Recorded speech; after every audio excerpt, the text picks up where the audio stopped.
Hi there, and welcome to this episode of the Everyday Millionaire Mindset Matters podcast, where I'm joined by my wife, Steffany Hanlon-Francie. In these episodes, Steffany and I will unpack the different aspects of what we refer to as mindset matters. We believe that today, more than any time before, we're living through the most impactful events in history. Changes in the world that are leading to rising confusion, uncertainty, and ultimately fear. For those who are awake, your view of your world is the filter for how you will experience the evolution and changing dynamics of it. Whether it's the growing social and political divisiveness, the need to pivot in business or career, or shifting family dynamics, very few know how to deal with or manage what is unfolding before them. Whatever you're experiencing in your world, Steffany and I have deeper conversations about mental, emotional, and spiritual health that provide a context for living that we hope inspires you to ask different questions and has you check in to ask yourself the hard questions. Like, is the path you're on the best path for your journey? Are you still clear on your intended destination, or has it changed? Our vision is to provide you ideas and tools that you can apply in your life that you can use to take steps in your evolution of being your greatest self and living your best life. Listen in, enjoy. Hey folks, welcome to the Everyday Millionaire Mindset Matters podcast. Steffany. Hey, hon. So guess what? Tell me. 52 weeks. 52 weeks. In 1 year. 1 year. Happy anniversary. Mindset Matters 1 year anniversary. So I thought for this episode, for at least part of it, I would go back on some things that I wanted to share that, in reflection of this particular episode is that, through Mindset Matters, we talk a lot about different things. And one of the episodes that came up for me because it was a very well listened to episode. It was episode number 2 called Selfdiscipline. And at the end of that, I had said something along the lines of, hey folks, promise to get better. We're going to keep doing at it. We're going to keep going at it, and we will get better. And it's all about discipline and our commitment to discipline. And here we are 12 months later. I think far better. I think so. And the realization that in the episodes that we've done, we're always weaving in our own stuff through all of that. Well, what's really cool about this anniversary, and I guess any anniversary, is that there's a moment for pause, for celebration, for reflection. And I think that's something that I don't want to step over going forward, is to really take the time to acknowledge and honor that we did stick to it. We had some stick-to-itiveness and we had some self-discipline, and it wasn't always easy. No, because you're hard to work with. I am. No, you're hard to work with. You're hard to work with. No, you're hard to work with. No, you are. Anyway, so we had some fun with it, but it is an interesting thing at an anniversary. Those are milestones, and we in the world that of real estate, for example, we talk about milestones as people buy certain volumes like 3, 8, 17 properties, for example. We celebrate those milestones. It's to take a moment and to reflect and say, wow, look what I've come a distance. Yeah. And we'll think about birthdays or celebration, anniversaries, graduations. For example, I'm just coming off a really powerful event this weekend, and I'm really celebrating a big win. Ice Academy Montreal owned the podium again at Skate America 2022. Yeah, you guys are rocking it. Well, then celebrating and acknowledging, slowing down it so that you don't step over it, because if there's no way to assess or identify progress, then how do we know how well we're doing? Well, we're going to do an episode on the book, The Gap and the Gain. I think it's just a powerful, powerful book. Dan Sullivan, Benjamin Hardy wrote that, co-wrote it, and really fantastic. And the point of it was that you look at the gain and not always stare at the gap. And as A-type personalities and entrepreneurs and business owners, we have that tendency to always be looking at what we haven't accomplished or what it could have been, missing, and what was missing or whatever. It's the ever-ending conversation about, I'm going to head for the horizon and leave on that journey to reach the horizon. And it never comes. It's like tomorrow. I'm going to do that. But my mom always said, tomorrow never comes. So here we are. Now, I wanted to just reflect. So for our viewers, our listeners, soon to be viewers. Soon to be viewers. Okay, we'll talk about Fingers that. crossed. So we talked about the gains. So we look at what we've accomplished over 52 episodes, what we've managed to, because I was looking at it going, why are we still doing this? Do we still want to do this? And the answer is yes.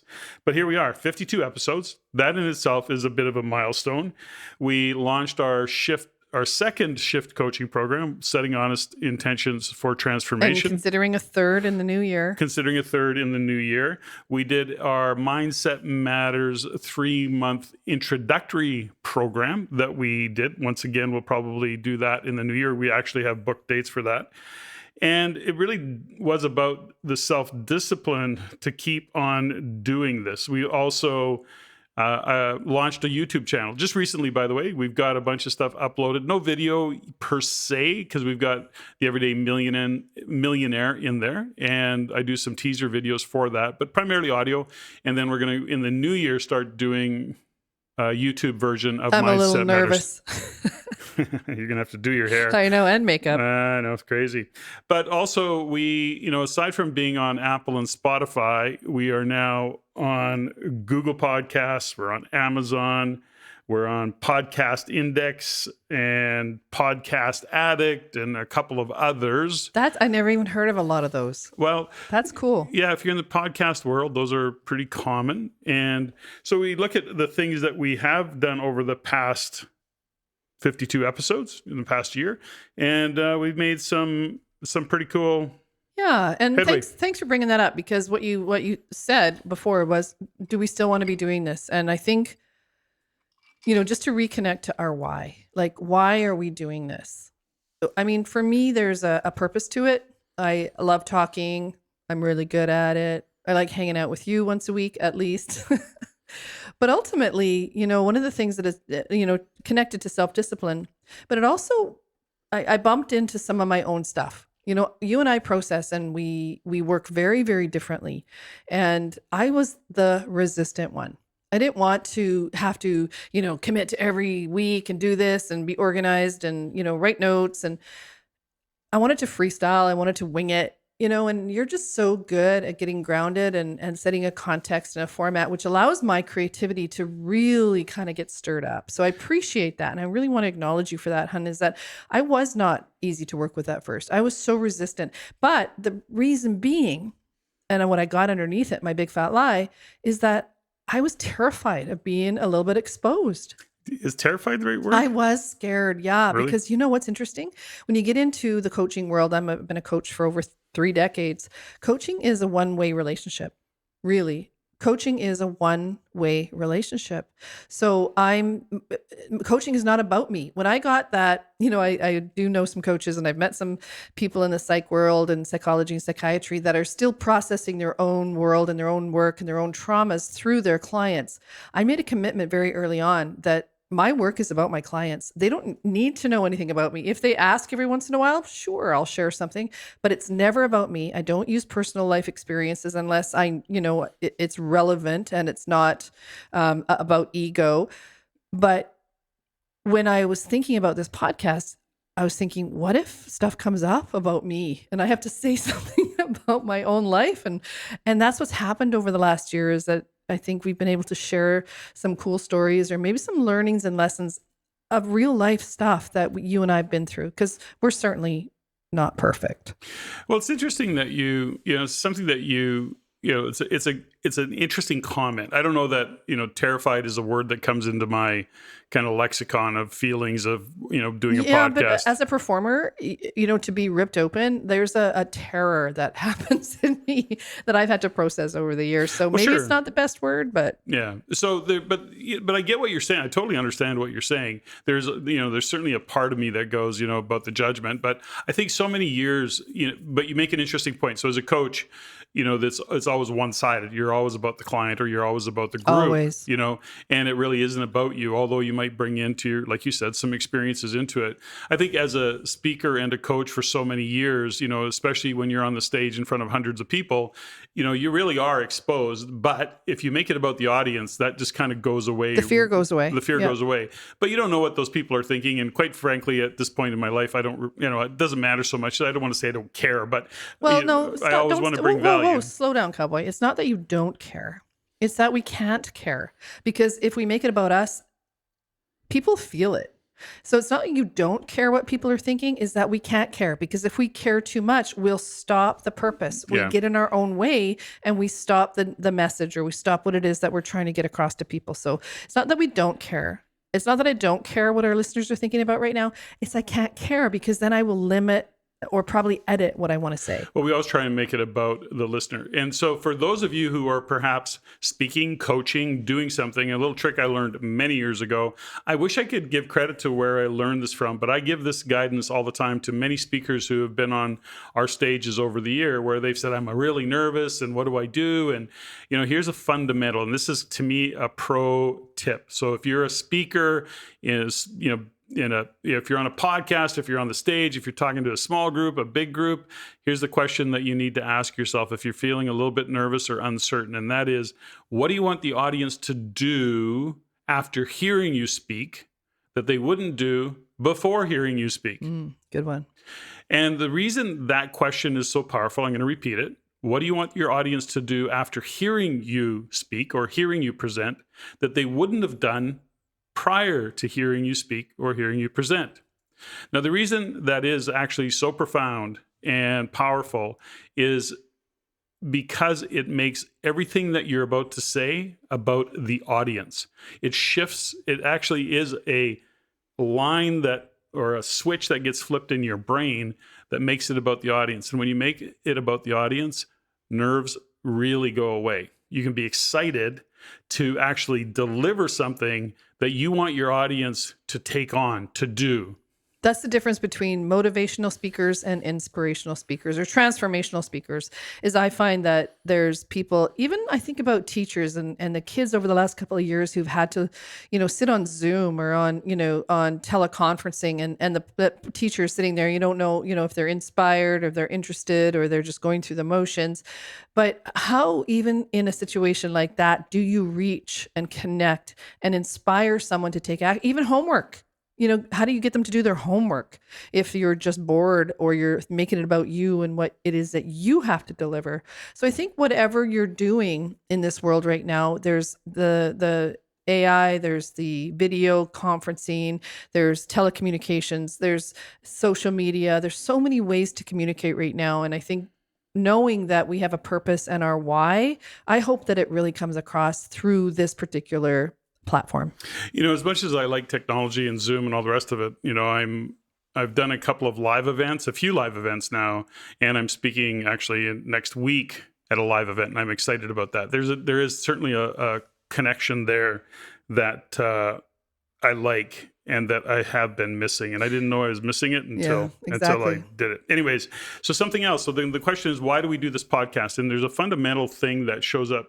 Really, number one, it's how we're kind of designed to, this is how we operate. Not everybody operates this way. I mean, I know many very, very successful people who really could give a shit. They're not interested in, they're just about themselves and making money, and good for them. Well, that's not about themselves. Don't say that. That would be minimizing what they do, because they have a huge impact in the world. I don't mean it that way. I mean it is that there's maybe a place where you and I have attached our contribution to making a difference, standing on the shoulders of giants, really helping other people win, and then we get dragged along and we do okay in the meantime. But that's how I'm not making the other one wrong. I'm just saying is if even our listeners can identify what they're doing and does it connect to their purpose and why. I think to be as successful as they are, some of the people that we know, they have to be connected, and otherwise it just wouldn't work. It doesn't work. No. So there's a few reasons why we do this, though. And I always say that content without context is just more information. And I always try and give what we do a context so that really anybody listening can, have a framework for the conversations that we're trying to have. And, when I look at why we do this, one of the reasons that we do this is we talk about being a contribution. We talk about significance. We talk about identity. And we talk about it because it's true for everyone. Now, to what degree you see that or want that to be part of your life. So in our case, when we're doing our podcast, literally we've had thousands of people, tens of thousands of people listen bizarre. to our podcast. And that's kind of cool. We get comments, and it was interesting that you get these little subtle things. There was one comment that I just happened to glance at today, which is, I listened to your recent podcast, and I don't remember which episode it was, and in that you mentioned, or you said, and his biggest takeaway was that you don't have to be Gandhi to make a difference in the world. And you go, Wow. I don't even remember saying that, but it's definitely something that we would say. And I have said that in the past. I don't remember that particular time. But the point is this, is we look at the difference we can make in the world, and it's part of our MO. It's really our operating system is where can we make a difference in the world and have an impact. That's how we're wired. It's what we've done basically all of our life. Mm-hmm. I don't remember a time since we've been together that we haven't been trying to be a contribution. And, do we seek identity there? Probably. Definitely we seek significance, which is people need that. Yeah, it's now one of the top drivers actually for human nature is significance. People don't realize that. They think it's food, water, shelter, sex. But right in there is significance. Well, yeah. And then on top of that, out of that comes our coaching programs. And, if we can monetize, and, we've launched YouTube. So the YouTube channel, by the way, I just want to put it in here because I don't think I mentioned it, was the Everyday Millionaire podcast on YouTube.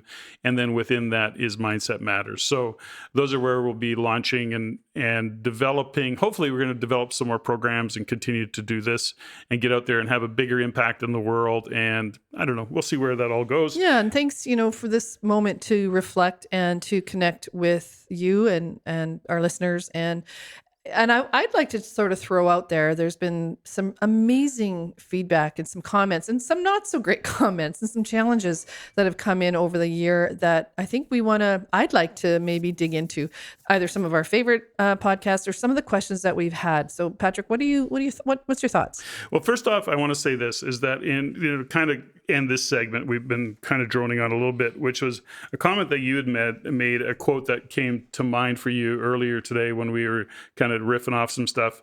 And you came to a Churchill. Yeah, Winston Churchill quote. We make a living by what we get. We make a life by what we give. Yeah. And read it again. I love that quote. Okay. Please. We make a living by what we get. We make a life by what we give. That's kind of like that woman in our last podcast. One of our last podcasts said, she said to her husband, or he said to her, honey, you go make the living. I'll make it worthwhile. Okay. I love that quote. It kind of is kind of dovetails, right? Is that we make a living by what we get. We make a life by what we give. Well, I think that's one of the reasons that we do what we do is because that's just what lights us up. So that's I got nothing else to say about that. Okay. So let's talk about a couple of things. What? You just crack me up sometimes. Okay. So there are a couple of episodes that were interesting that really showed up. Self-discipline was one of those. Was one of our initial podcasts. But we should have just quit after that one. No. It wasn't the most listened to, but it was definitely up there. And the thing about self-discipline is it's a good reminder of what it takes, and making decisions was part of that, in our ability to make decisions. That was really well received in the discipline side of that equation. Yeah, it was really cool because some of the feedback was, people didn't realize that the Latin word of decision or decide is to cut. And really, when you cut something and you make a decision, you commit and you have that self-discipline to commit to the decision and not backtrack and question and undo it and go, oh my gosh, it's wrong. But the self-discipline it has to gently move it forward will always see you through. And that's where I think that our magic word that came up was maybe I'm not there, but I'll get there, but I'm not there Yet. That's the magic word. Yet. I'm not there yet. I haven't achieved that yet. Not I can't achieve it or I'll never achieve it. I have not achieved it yet. And that's a magic word. For self-discipline, for sure, because it keeps your energy moving forward in the direction of what you say you want. I'm not there, but I'm almost there, and I'm not there yet. I'm not there yet. Interesting on the self-discipline of decisions, just to we've talked about decisions in the past. Another cool episode where we talk about is to cut or to let go of something and to move on from it. It's actually to cut. It's a discipline. It's a cut away. But no, the point is that's why people have trouble making decisions, because they're letting go of something and going somewhere they have not been before. And that's always difficult. I always think about that. And we've seen the memes before, right? It's the guy on the trapeze. In order to go to the other bar, you have to let go, right? Otherwise, you don't go to the other bar. You're swinging back and forth. You're just swinging back and forth. Oh my gosh. So true, isn't it? Okay. And then within that, self-discipline is another segment we did around community, culture, and environment. And because of self-discipline, like I say, it was one of the more popular episodes that we did. It's a reminder to people that that self-discipline comes from inspiration, and we sometimes our inspiration might ebb or flow because of our mindset. But ultimately, if we've put ourselves in the right community, if we have surrounded ourselves with like-minded people, and we have created an environment for ourselves to succeed, then in fact, that self-discipline is easier to carry forward. And it's not just always also about being in an environment of agreement, because that resistance or that pushback is also what, challenges the commitment and challenges the decision. And I think that's really important, that in your culture or in the environment that you build, that I've built, is that I also get challenged. It's not just about people, patting my back and blowing smoke. This is about an environment that stretches you. So true. Now, the most recent episode, or one of the most recent that we did, was around integrity. And that brought up some interesting conversations and comments. And people just really, having not looked at integrity that way, or realizing that they were in or out of integrity, because it is a bit of a vague word that gets used. That's why we wanted to add a definition to it and dig into it a little bit and talk about it. What did you want to bring up on that one? Well, I think the biggest one was some of the feedback in the emails that we got and comments were, well, what do you mean integrity is not morality? What do you mean integrity is not about, being honest? Like, what is integrity? And what we had defined it as is who I am being when nobody's looking. And I think that's really what landed, is who you're being when nobody's looking. My mom always said, and I don't know where this came from, but I grew up with this statement, is that we judge ourselves by our intentions. Others can only judge us by our actions. So we may think we're in integrity with ourselves and our actions and etc., but what's coming out and what people are seeing may not be aligned with what we say or who we say we are. So that's what we were trying to dig into and kind of unpack when it came to integrity. It's not about morality. It's not about being truthful or whatever. It's about, can you live with yourself? Like the golfer story, he couldn't cheat. It's you with the corner brackets. There was 8, not 1. And when you have those moments, it's moments of integrity. It's like moments of perfection. There is no perfect, but there's moments of perfection. It's like integrity. The morality lives within that. But if you have to stand against your values to stick to your morals, there's no integrity in that either. Yes. So that was a good episode. And then one of the more popular, I think this was the most popular or most listened to, which was relationship and communication. Yeah, that one brought up a lot for people. So, I think we talked a lot about ourselves on that one, which is kind of weird or odd. No? I don't remember. You don't listen to them? Well, no, not generally. So, dude. Okay, so relationship and commitment. The communication. It was really about communication. Some insights that people got where they actually are not doing a good job of communicating. So, I know myself, I don't do a good job. I try harder. You just think really loud. I think really loud. No, but beyond that, but it's within the relationship, right? You know, sometimes I forget to say that I think you're beautiful or that you're beautiful. I'll make that comment and when I remember, I say it, but sometimes I don't remember.